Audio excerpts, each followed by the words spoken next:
Well, hello. I'm Bright Chase, composer, illustrator, and tarot reader here to talk tarot. Now, if you're a beginner or even a veteran tarot reader, you've had at least one instance where, in spite of all your careful shuffling and planning, a card drops out onto the table upside down. On this channel, I'm investigating the tarot reflected, tarot reversals. I'm going to talk about the Five of Wands in this episode of Bright Reflections.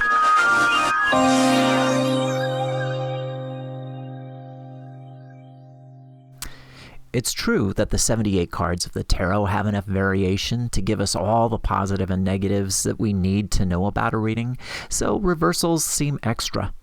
But in my experience, I've found that when the cards show up reversed, working with that card a little more adds extra insight to a reading. Okay, so now I give you my disclaimer, which is that I don't have all the definitive meanings for reverse tarot cards. You're not going to find that here, but my intention and hope is that in exploring the possibilities that reversals offer us, it will spark your own insight, and when you find a reversal in a reading, you'll dig down.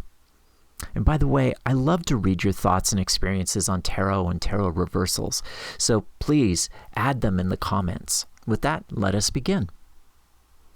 I was meditating on this card the other day and I got an image in my head of a pottery wheel. You know what that is? It's a kind of a flat round surface connected to a rod and another wheel that turns when you kick it. You keep the surface spinning while you mold a clay figure, usually something with a hollow interior like a vase or a cup or a bowl. When I was growing up, my mom had a pottery wheel, and they are loads of fun to play with, but it's really easy to lose control over the spinning pot when you're learning. The Five of Wands is one of the funnest, but also trickiest cards in the deck.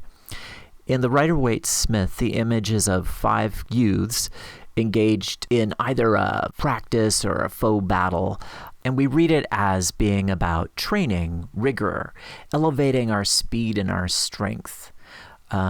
Another reading of it looks at the kids as trying to build a five-pointed star with the sticks, so it suggests teamwork and problem solving. But ultimately, it's about practice, which is why I think of the potter's wheel. When you learn to spin a pot, you have to accept that you're going to make a lot of flat lumps before you make your first, probably lopsided pot. The thing I love about the Five of Wands reversed is that it has, I think anyway, a more elegant and personally meaningful indication when it's in the reverse. In the Rider-Waite-Smith version of the Five of Wands, you can't help but notice when it's upside down, that tangle of sticks suddenly becomes a tangle of legs, and our simple 5 sticks become 10 legs.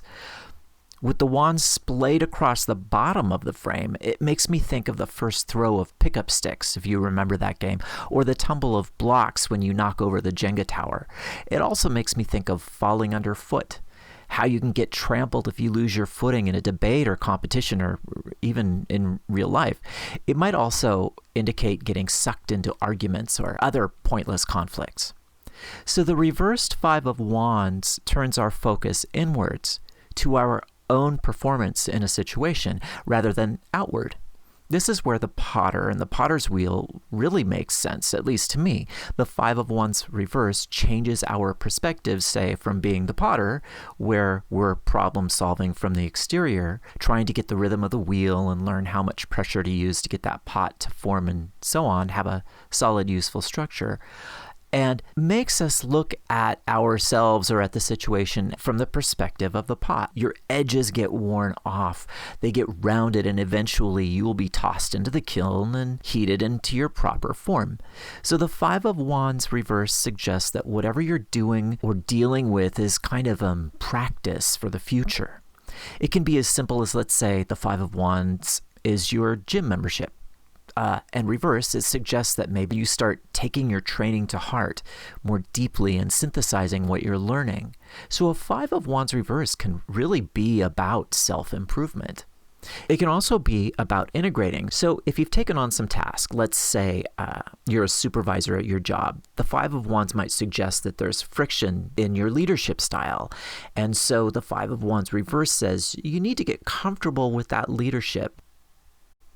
In the Bright Tarot, the Five of Wands image doesn't change too much upside down from the right side up. The stack of firecrackers are arranged so that an explosion is going to happen in every direction. But reversed, the debris from lighting fuses moves from the bottom of the frame to the top, suggesting that you're working all the angles. You're allowing room for failure, or considering scenarios that don't work as well as others.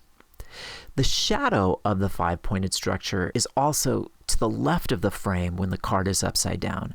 And I always take the left side of the card to mean the past and the right side to mean the future. So that could be some kind of shadow in your past, perhaps a failure, perhaps a success, maybe even just a wish for a specific outcome. I'm going to wrap it up there. I hope I've been able to brighten some things for you and give you something to reflect on for your tarot reading practice. Watch here for more videos coming soon, and if you found this video helpful, please comment, like, share, and subscribe. Bye for now. Be well, be bright, and always be.